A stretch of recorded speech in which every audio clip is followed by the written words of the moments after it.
To you sir, एक तो pharma space पर आपसे राय जाननी थी, लेकिन उससे भी पहले इकोनॉमी की तर्ज पर थोड़ी देर पहले हम डिस्कशन भी कर रहे थे कि भले ही विदेशी बाजार से कुछ भी हो, ट्रंप एडमिनिस्ट्रेशन की तरफ से कितनी भी उथल पुथल हो, लेकिन भारतीय बाजार अपने ट्रिगर पॉइंट्स पर कायम है। ताज़ा जीडीपी के डेटा देख लीजिए जो कि अच्छे आए हैं, जीएसटी कलेक्शन में बढ़ोतरी, और पिछले दिनों पहले इकोनॉमी की तर्ज पर भारत ने एक और अचीवमेंट हासिल किया।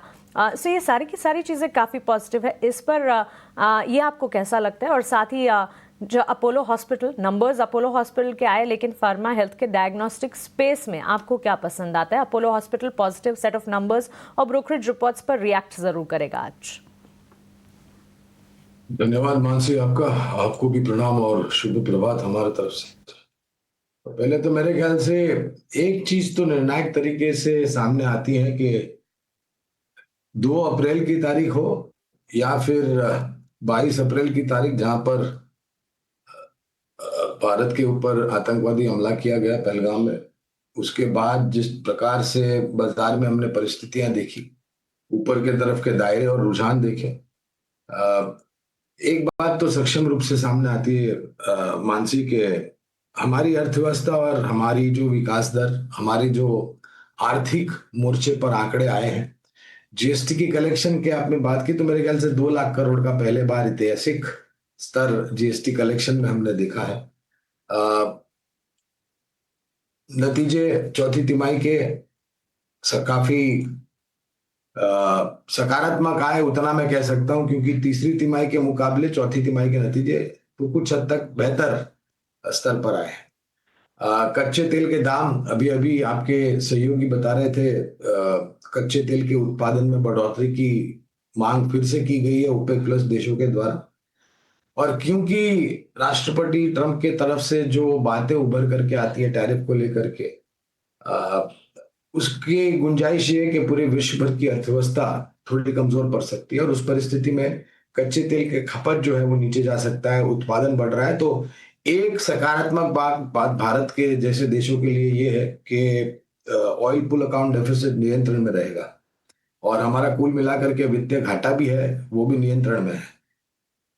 इस हफ्ते मेरे ख्याल से क्रेडिट पॉलिसी भी होगी मानसी, जहां पर 25 बेसिस पॉइंट की कटौती की मांग हो रही है। कोई 50 बेसिस पॉइंट की बात कर रहा है, लेकिन हम साधारण 25 बेसिस पॉइंट की कटौती, ये पूरा समीकरण जो है ना मानसी, वो कहीं ना कहीं ये अंदेशा देता है कि देखिए, हमने काफी बुरा समय देखा था, बहुत लंबे पहले नहीं है। अप्रैल में अगर आप देखने जाए तो 7 अप्रैल के आसपास 21,800 के आसपास निफ्टी थी, वो उछल करके रिकवरी करके 25,000 के पार गई, और हम मौजूदा परिस्थिति जो देख रहे हैं, तो लंबी अवधि के लिए आपके पास अनिवार्य समय है, बाजार आपको मौका दे रहा है निवेश करने के लिए।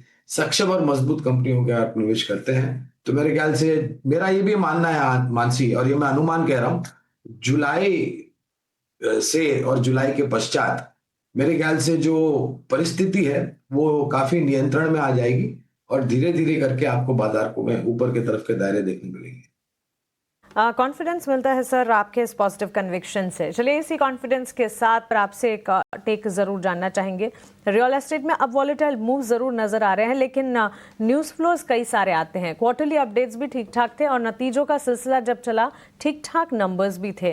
हाँ, प्रेस्टीज एस्टेट देखिए करीब 3-4% के गेंस हैं। अभी पिछले महीने ही हम बात कर रहे थे कि महाराष्ट्र में हाउसिंग पॉलिसी में डेवलपमेंट्स हुए हैं।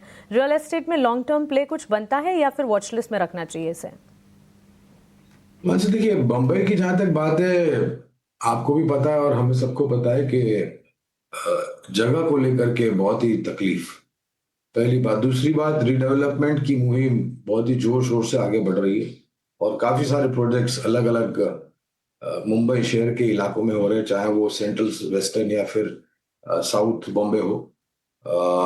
सरकार के तरफ से भी काफी प्रोत्साहन दिया गया है, और अनुमतियां अब जल्द मिल रही हैं रियल एस्टेट डेवलपर्स को प्रॉपर्टीज डेवलप करने के लिए। थोड़ी बहुत अनुशासन जो है वो इस क्षेत्र में आया है, लेकिन अभी भी एक हाई बीटा सेक्टर है।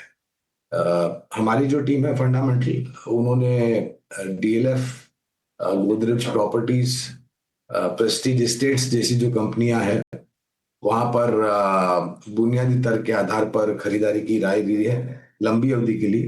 लेकिन मैंने जैसे बताया शोभा लिमिटेड भी मानसी खरीदारी की सूची में है। लेकिन जैसे मैंने बताया इतना ध्यान रखें कि ये थोड़ा हाई बीटा है।